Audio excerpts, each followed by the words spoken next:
Hey everyone, this is Patrick. Welcome to Success Made to Last. This is episode 7, and I am very pleased to tell you that we're going to talk about why setting goals isn't the right thing to do.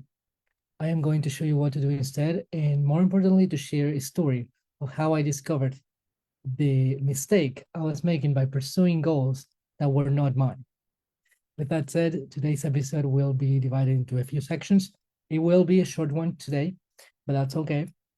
And the first section is going to be what I call Patrick Talks. So this is me sharing stories and experiences and lessons of things that I learned along the way in my personal growth journey as well as my business journey. The second segment is going to be lessons from pop culture with Patrick.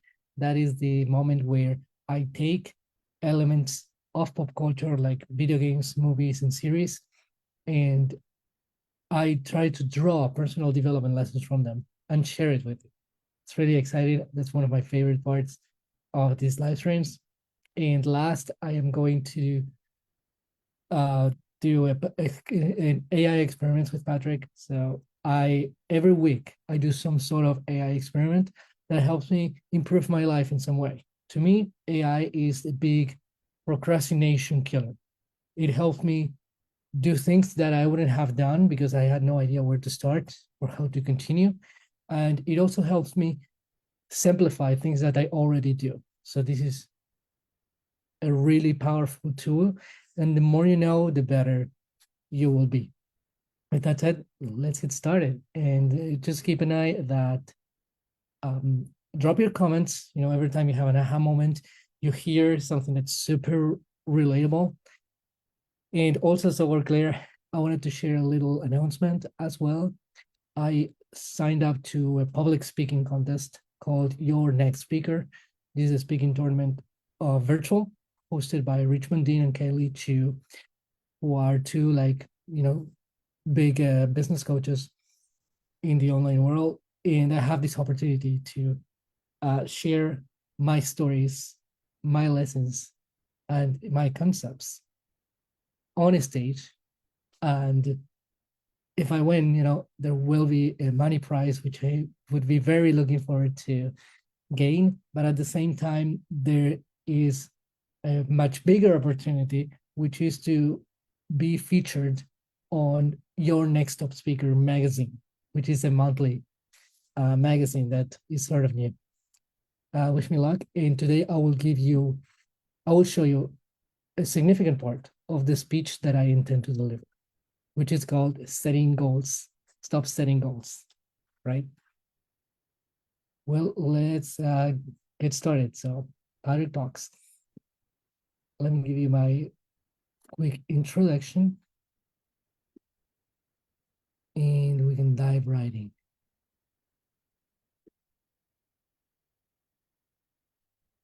So this talk, the theme of this contest is my biggest secret. So my biggest secret could mean a lot of things, but in the sense that I decided to interpret it is one of my best pieces of advice, something that took a lot of experience and learning and failure to achieve. And now it's such a critical piece in my life that I consider it to be my biggest secret. Let's go. So I want to tell you a secret that took me years and a lot of failure to figure out. The secret is this: stop setting goals. Now I know what you're thinking. How am I going to get anywhere without setting goals? Hear me out. The goals you've been chasing aren't yours. There is something behind the scenes telling you what to go after and who to become. Let me explain. Many of us have been conditioned to believe that success means getting a good job, getting married, owning a home, and having a good career. That until you experienced a shift. So for many people who have made the transition between being a person with a job, like an employee, to owning your own business or wanting to start your own business, you should have experienced this starting your own business calling, right? You realized all the benefits involved, all the excitement in building something new from scratch, and you've probably had that calling. In my case, many years ago, I was studying political science at university full time. I loved politics. I thought that was the way to make an impact on the world, make it better. It was a career I was passionate about. It would give me a high paying job, although I wasn't really in it for the money. I could become an educated professional, just like my parents. Between us, I completely agreed with my parents' definition of success. I was doing well in my studies until, well, things shifted, and they shifted a lot. While I was studying full time, my family and I were preparing to immigrate to Canada. Shortly after we moved, I realized I could not follow the same path. In the new country, I couldn't afford university. I could not afford not to work as I had been. I had to find myself a job. When I did, I kept thinking about when I was going to go back to university, but I never did. Life happens, and for better or for worse, I gave up on my family's definition of success. Honestly, it felt more like success abandoned me at the time. Many years later, I discovered a new calling. That's the calling I was telling you about. So by then, I had immersed myself in self improvement for years until one day I decided to become a life coach. I joined a coaching certification program and graduated a year later. I was starting to find meaning again. My next move was to start an online business. I was so excited. I started taking courses on business and marketing to learn everything I could about growing a successful business. At the same time, I stumbled upon a new definition of success: accomplish financial freedom by doing work that you're passionate about. If this resonates, drop me a comment. I went all in with entrepreneurship, despite my more intellectual background. I tried online courses first. They seemed like getting access to top knowledge without paying top mentoring fees. I was excited to learn and I implemented everything. But I always would get to a point where I couldn't move any further. I would get stuck all the time, not knowing what to do and blaming myself for not trying hard enough. Over time, I just realized online courses wouldn't work for me. I needed customized support and guidance. I needed to hire a coach. I ended up hiring 3 coaches, by the way. I joined a mastermind and I hired 2 business coaches. I had all the support I needed. And along the way, things weren't working right away. So I kept changing business concepts, implementing new strategies, working on my mindset. I thought I couldn't fail. I was following the proven formulas, but it turns out I did fail. I failed a lot. Let me tell you, I spent 6 years sacrificing time, money, and mental health in growing a successful business. Nothing seemed to work. I kept telling myself it was my fault. I entered this awful cycle of starting a course with excitement and then falling harder each time. I was killing myself, modeling success harder and harder until one day I said it's enough. That success based on hard work and proven formulas was draining. It was beating me down, it was destroying my self esteem, and it never brought any tangible results. It didn't feel like it was worth it. I was not only heartbroken for failing, I felt powerless for not being able to change my life.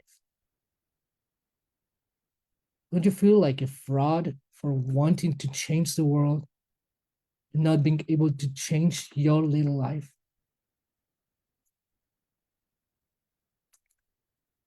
Then I got to a point where I stopped blaming myself. I was angry at the business gurus. They let me down. This anger didn't go for too long. Once it faded, I found myself slowing down. I remember looking at this board.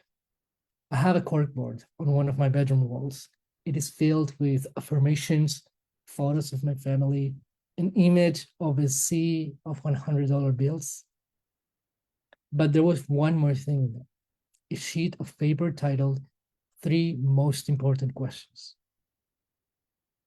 These three most important questions is an exercise designed by Vishen Lakhiani, the founder of Mind Valley.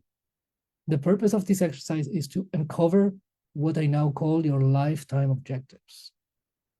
These are not goals.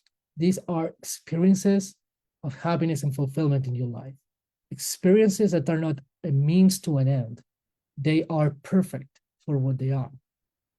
The best part is these lifetime objectives come from within. They align with your purpose and true self instead of any outside influence like culture, family, peers, jobs, and including mentors and experts. Here are some of my lifetime objectives: become a best-selling author, become a professional public speaker, waking up to the next to the love of my life, introduce personal growth to mainstream education. Accomplishing these sort of objectives will give me that happiness and fulfillment because they are perfect objectives, perfect for what they are. Despite having done this exercise 2 years prior, looking at it at that time, in the face of my biggest failures, felt different. I realized something. I haven't been working towards my lifetime objectives. For years, I wasn't. I read each and every one of them. None. It felt like shooting 100 arrows toward a target and not hitting it once. It was a wake-up call. I had become so obsessed with the guru's definition of success, with the money, with the freedom, and the impact, that I had neglected my own heart's desires. When I see these lifetime objectives, I don't think of a high-paying job or a marriage. I don't even think of financial freedom or impact in the world. I am the only one who can define success in my life. The gurus might be the experts in knowing what is best for them, but they do not know what is best for me or you. The same goes for all your role models. Your path to success cannot be laid out by other people. The path will only reveal itself as you walk on it. Lifetime objectives are not achievements. They are the compass guiding every decision in your life. Ask yourself, does this align with my lifetime objectives? Not every time I start working with a client, every time I start working with a client, the first thing we do together is uncover their lifetime objectives. Life is different now for me. I am clear about what I want and never question it. I work toward my lifetime objective with joy. Progress feels natural. The way forward is clear. I get better every day. I am grateful. Had I not hit rock bottom in my journey, I would not have discovered who I truly am. Remember, whatever life you choose, it won't be worth it unless it's yours.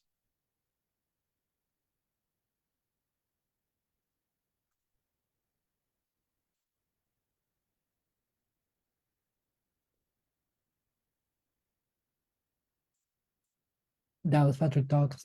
I am very pleased that you spent the time to listen to my talk.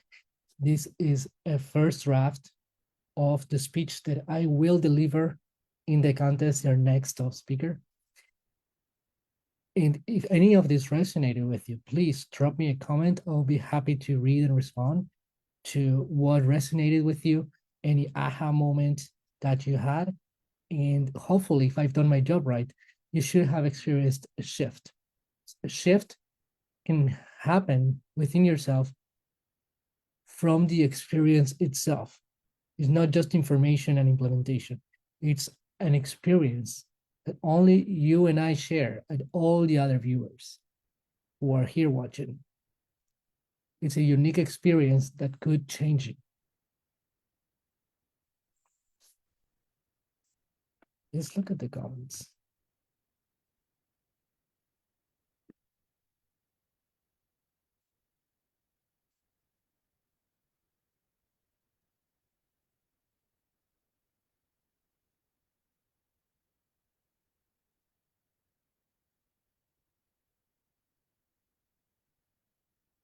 This talk, the thing.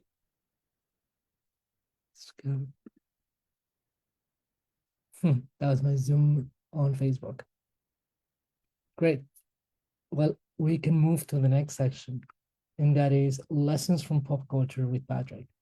They have a really cool analogy that I wanted to share. I was really looking forward to sharing with you.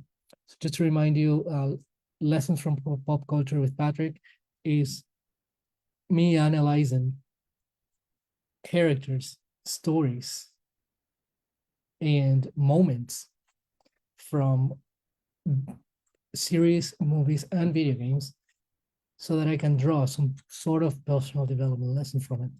And it's really cool because this is more than just learning from consuming high quality content. This is also about changing your perspective and see that personal growth is everywhere. And the more you realize that, the more grateful you'll be for every experience that you have in your life. Everything that happens in your life might hold a lesson for you to move forward, for you to choose higher alignment. Today, I want to talk about a video game that I am very passionate about. Passionate, maybe a big word. It's a game that I really, really enjoyed. I loved it. And that is The Legend of Zelda. So as some of you may know, this is one of the most popular video game franchises in the world.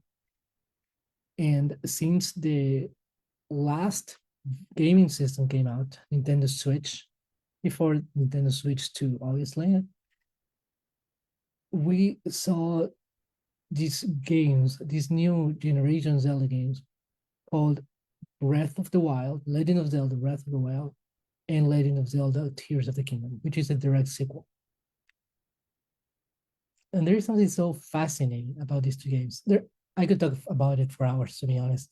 But what's pertinent to today's presentation is that in so many games out there, you have a progression, a linear progression where you have a certain ultimate objective, saving the princess, for example, defeating the villain, acquiring a certain object. In Zelda games, that could be in the Triforce.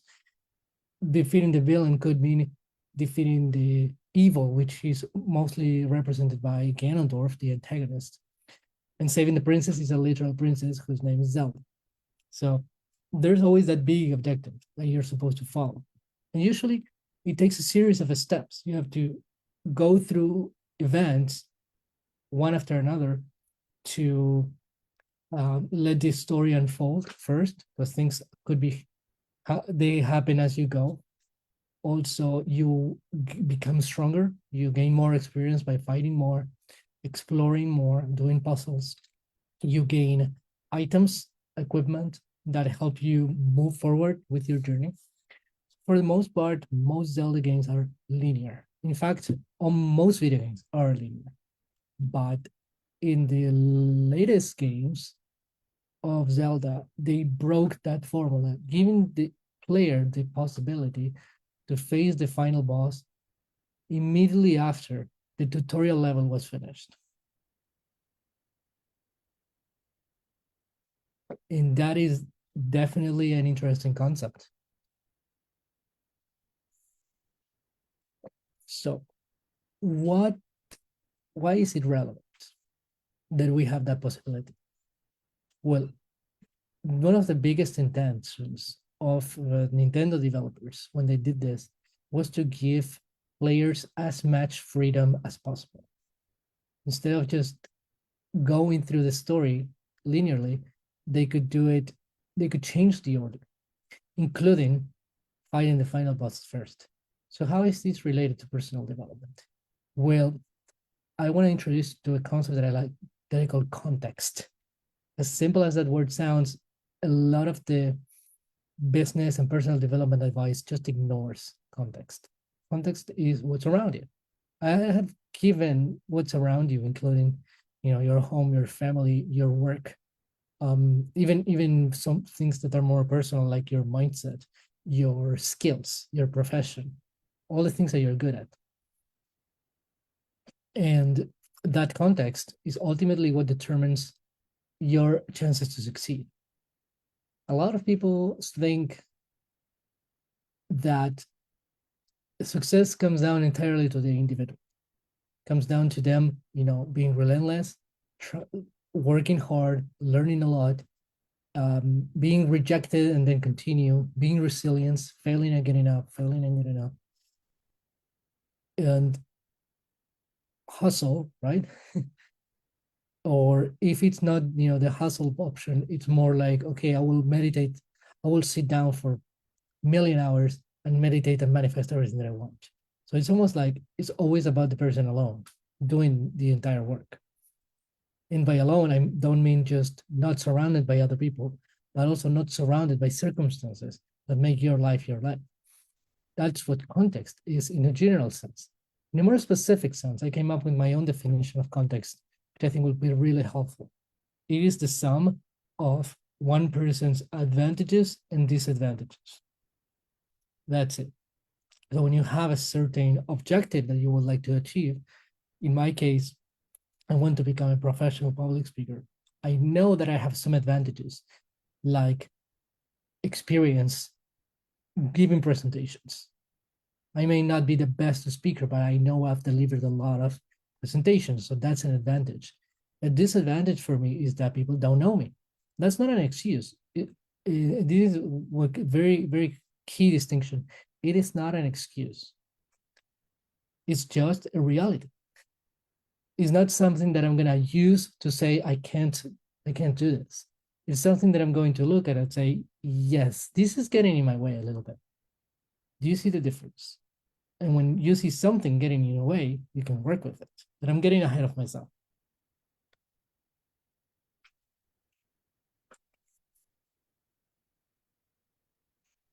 When you have the possibility to go straight to the final boss, the final boss is an analogy, is a metaphor in video games, and even in movies. Fighting the villain is a metaphor for real life problems. Fighting the villain could mean that you have certain enemy embodied by a physical person, but some other times it could mean that you have any type of problem like sickness or low self-confidence. Like a villain is everything that's, you know, trying to stop you from getting what you want, from becoming who you're meant to be. That's what a villain is in the broadest sense. And so when you have the possibility to fight him from the start, you're going to have fewer resources, less experience, less weapons, and in the case of Zelda, you're going to have less allies because you start with no allies, and by going through the journey all the way, you are going to recruit people that will help you defeat the villain. So imagine two players, two different paths. One of them is going to be that hustler, right? He thinks he can beat the villain with the limited resources, experiences, and weapons. He thinks he can do it. And in reality, he can. I'm not going to deny that he can. But it will be a really difficult battle. It will be almost impossible to beat. If I was to try that, which I haven't, I would probably just prepare myself as much as possible without going into the story. Many people have done that. And I would probably fight the final boss several times, over and over and over and over again, which I've done in other games, where I would face the enemy 7 times, 10 times, 20 times, and lose and lose and lose and lose.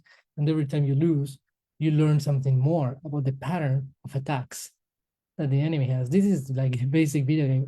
I don't know if what kind of like video game courses are out there. I think that there is such a thing, but you learn. Not only you learn mentally all the attacks that your opponent has, you also learn because you develop something a little more unconscious, which is when to push which buttons. And they come so natural and it happens so quickly that you become better, you become more skilled at the game. So long story short, it's really, really hard. It takes you a ton of attempts that you defeat the final boss. So in this case, Link defeats Ganondorf, the Demon King. But it was an incredibly difficult fight. So that's player one. Player two will do something different. Player two is going to go through the entire story before going to the final boss. It's going to visit four, in the case of both games, Breath of the Wild and Tears of the Kingdom, you will do 4 small quests. All of them are going to help you traverse the world, gain a lot of resources, gain new powers, gain better weapons, better armor, to increase your damage and to reduce the damage you receive, objects, items that can help you heal in the middle of the battle, and more importantly, alliances. Alliances are, in this case, characters, special characters who will be known as sages, who join your side. They have their own powers and they fight along with you.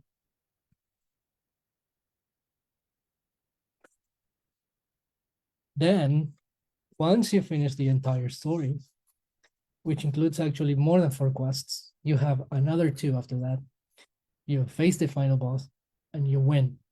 You win with fewer attempts. You win a lot sooner, a lot faster. This is not a matter of speed, because by going through that entire journey, you were significantly slower in accomplishing your goal than the person who didn't. But the final fight was a lot easier. Easier doesn't mean easy that it's not worth it. It only means that it's a fair fight, right? Because the advantages, that's where I was going. The advantages, the disadvantages are more imbalanced. When you skip the story and go to the final boss, disadvantages are up here, and the advantages are down here. When you do when you are player 2 and go through the entire journey, acquiring everything that you need, the balance goes like this. And that balance is so key because that literally determines your chances of success. Both might fail and quit. Both might persist and win, but one of them will lose a lot more than the other. And this is what I was going, because here's the thing. We really admire the people who win against the odds. We love that. That's the underdog story. That's the hero's journey. That's the hero story. That's the top 1%. But at the end of the day, is it really worth it? Is it not only worth it? It probably will be worth it at the end, but how many people endure all that failure, all that difficulty, and get to the finish line? Almost nobody. It's called top 1% for a reason, not just because they are the best, but because they are a very, very small minority. And when we persist on the 1% mindset, or more like 1%, top 1% paradigm, we accept and allow that a lot of people will never have a good life. And that is a toxic mindset that we have to ditch right away. And That's the story. That's the story of how things unfold in the Zelda games. And that was the big lesson that I draw from it. It's not something new that I learned, but it was more something that I already knew, but I somehow found materialized in this game dynamic of going straight to the boss or taking the long journey before you defeat the game. And it's all about context. People who favor the top 1%, they think it's, and this has a lot to do with one of the talks I was giving about setting goals or lifetime objectives. You work hard on proven frameworks, proven formulas to get to the objective. But if you work on your context, instead of having all your advantages against you and still be successful, and one day make it to the news, if that makes sense, you can just aim, change your mindset completely and go from the slow, steady path. You have to look at your disadvantages for what they are. They are not excuses, and they do exist. And then you have to look at your advantages. Don't forget about them because you have them. And your job, I mean, this is so critical for how you are going to navigate your personal development journey moving forward. Your job is not to look at a goal at the far distance and say, I'm going to go get it. Your goal, your job, your approach is to look at your advantages and disadvantages in relation to your objective and say, and hear me out, how can I grow and expand my advantages? Meaning that the ones that you have get stronger and the ones that you don't have, you try to acquire, right? How can I grow and expand my advantages? And then on the other side, how can I shrink or eliminate my disadvantages? That's your scale. And yours, the balance on that scale will determine your chances of success. And this is something that you can change. So, like I said, we're not talking excuses. We are talking about having your advantages outweigh your disadvantages to such extent that you will increase your chances of being successful significantly. And to me, that is the path to success. Could take more time, but here's the big difference. It is available for everybody. You don't have to be relentless. You don't have to be the most hardworking people. You don't have to be the best person at manifesting.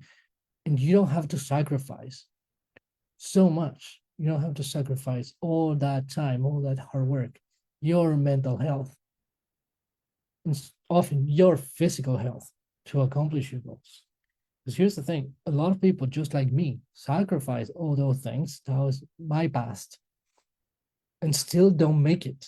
I mean, that's how awful the top 1% approaches, because the path is not direct. There are no clear step-by-step formulas that can take you exactly where you want.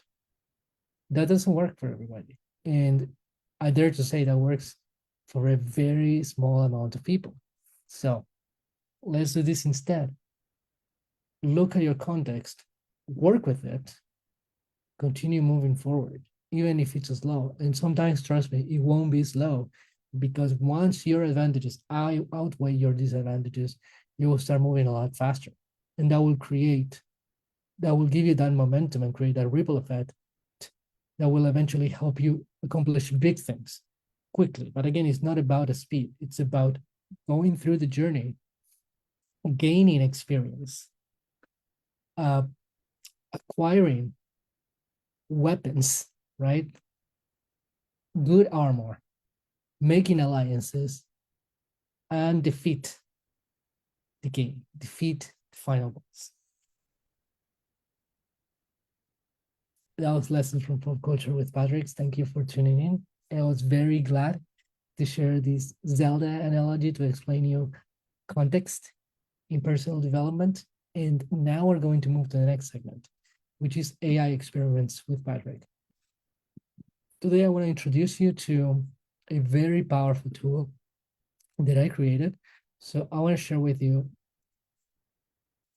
an AI tool that I created, how I did it, what inspired it, and what it does, more importantly, and what it's done already for my life. So let's talk ChatGPT. ChatGPT is the most popular AI generative tool in the world.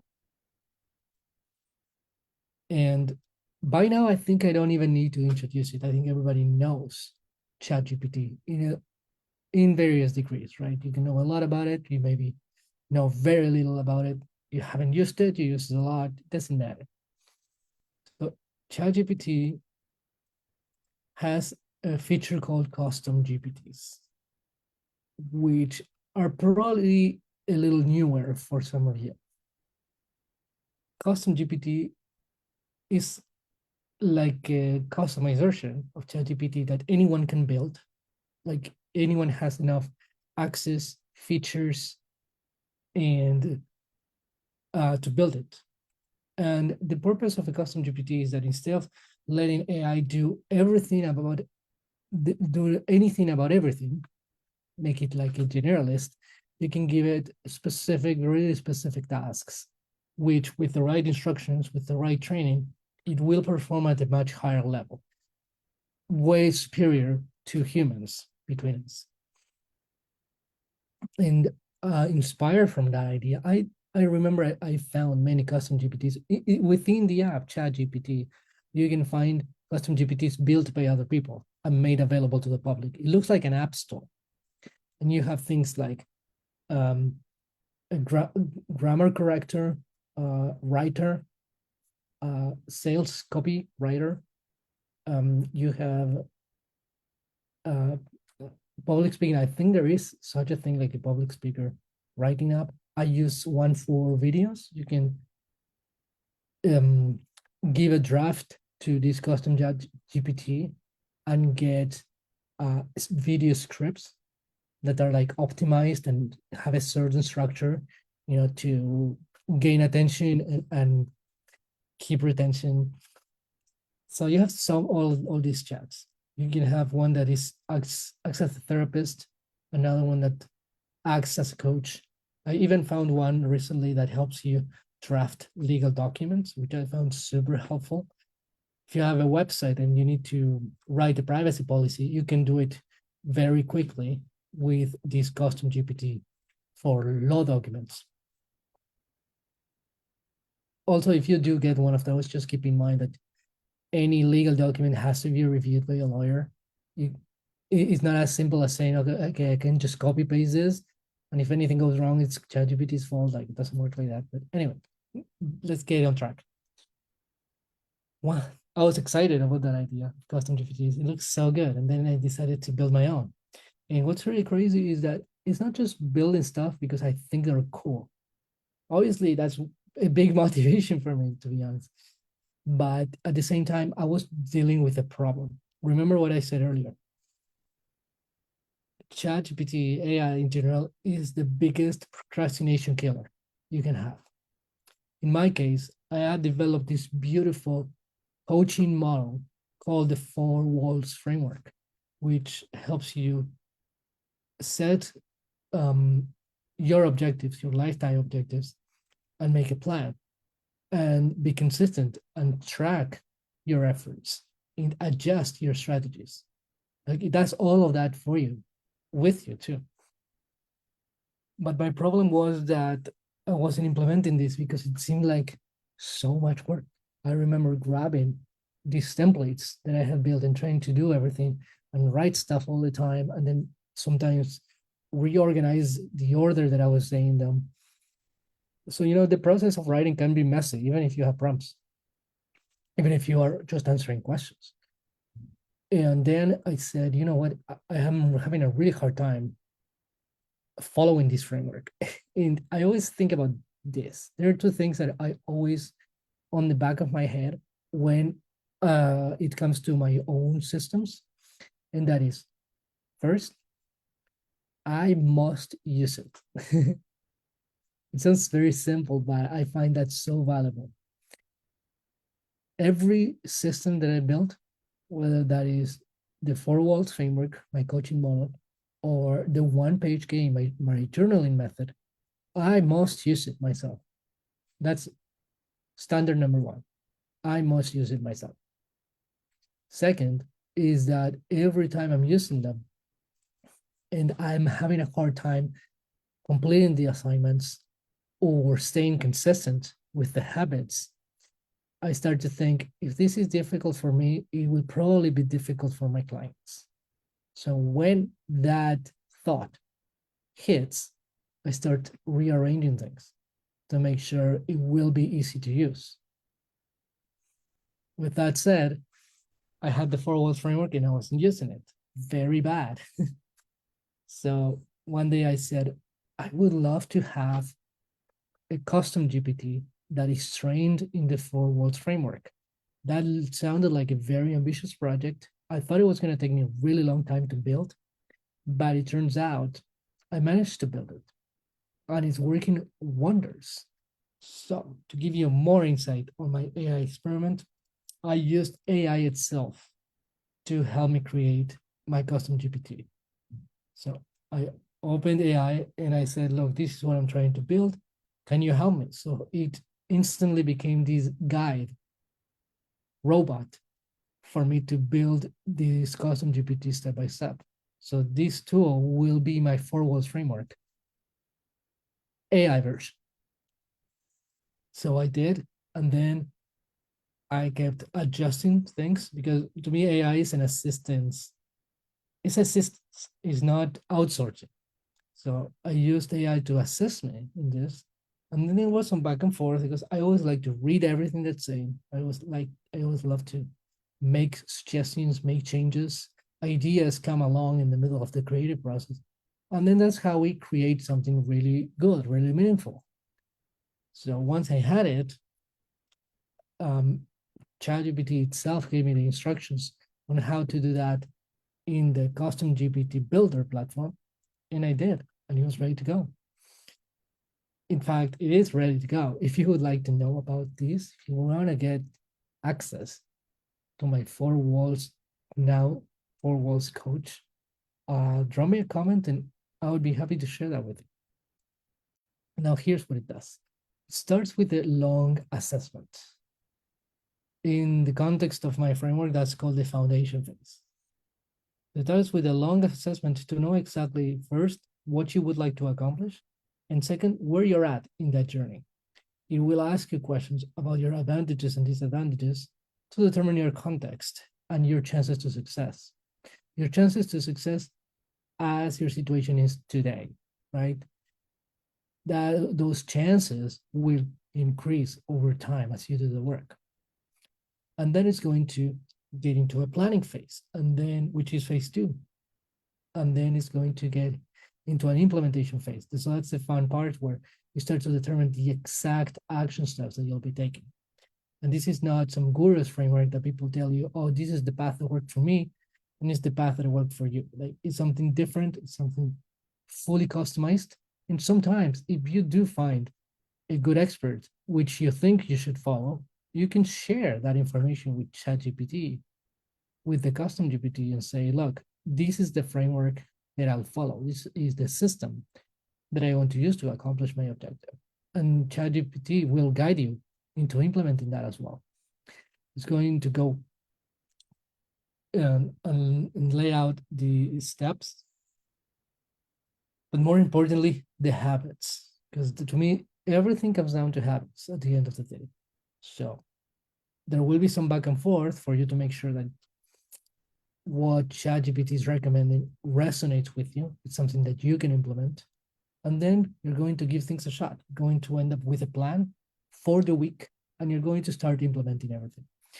And then at the end of the week, you can have a check-in session. I literally type check-in every Friday to start discussing what I did and what I didn't do, because we don't ignore what we didn't do. We bring it to the table and we talk about it. So I talk about all the habits that I did, all the what I call one-time actions that I did or didn't do. And then I get a summary. At the end of it all, you can even do this on voice message. You can just talk into the chat GPT to describe your entire week. I've done that a couple of times. And then it will give you a summary of everything that you did, didn't do, why, what to adjust. And then you can go freestyle into figuring out what you would like to add to your next week's plan. What do you want to remove? What do you want to postpone? And you make a new plan. So every week, once you've gone through the assessment and the foundation and the planning phases, all you do, this is what I'm doing right now, all you do is make weekly plans, do weekly check-ins, and adjust on the go. So adjusting is not a mindset, it's more than a mindset, it's embedded into the system. So instead of thinking, oh, I failed, I have to get up because motivation, what you end up doing is go back to the AI and say, this is what I did, this is what I didn't do. It is trained to think and act like me, so it will never beat you up for not doing what you promised, and it will always be supportive. I mean, ideally, a good coach, whether that's a robot or a person, is going to help you analyze failure. It's going to never beat yourself up, and it's going to encourage you and challenge you to go to the next level when you are ready, when you feel ready. And sometimes we don't know whether we are ready or not, but the AI is also capable of making that distinction. It could give you a really big goal, and then you have to be discerning and say, well, this is too big to me. This is too big for me to do. Or you have to have your own judgment. But that's what coaching is. It's a partnership. It's not one person giving advice to a person less experienced. It's a partnership. And then the AI will, in the case of the custom GPT I built, it will encourage you to at least try things out. And if you fail, you don't have to feel bad about yourself, because you just go back to it and say, I didn't do this. I mean, I know it is my own invention, but I think it's genius. So if you would like access to the Four Walls Coach, let me know. I can share a link with you. At the moment, it's free. I don't really have any problem with sharing this massive tool, because you can use it a lot. And I mean, make it yours. Give me feedback. That's one thing I would really appreciate. So that was my experiment with Patrick. I've been using this Four Walls Coach for roughly 4 months, and it's been life-changing. The specific objective that I gave this GPT for myself was to become a professional public speaker. And my progress has been massive. I started doing these live streams, for example. I have been posting on social media almost every day. I am getting podcast interviews. Nothing wild, but it's just moving me forward. So if I look back 3 months ago, I didn't have a weekly show. I was not posting consistently. I was not even making videos, and I wasn't getting on podcasts. So if you don't call that progress, I don't know what progress is. So that was the experiments. Thank you for tuning in. I do hope that not only you request your copy of the custom GPT, but I also hope that by looking at my experience, you can do your own version of my experiment and come up with something that you would like to do. That was the experiments. Thank you again, and see you. That was the last segment for today's Success Materialized episode. I am very pleased that you showed up. I am very pleased that you got to listen to my talk. You get to listen to my big Zelda analogy on how context works in personal development. And last, I'm very glad that I got to share these AI experiments with you, that hopefully you can use them on your own life. So I am grateful. If you watch me today, it's probably early where you live. So take this good energy with you for the rest of the day. And I will see you next time.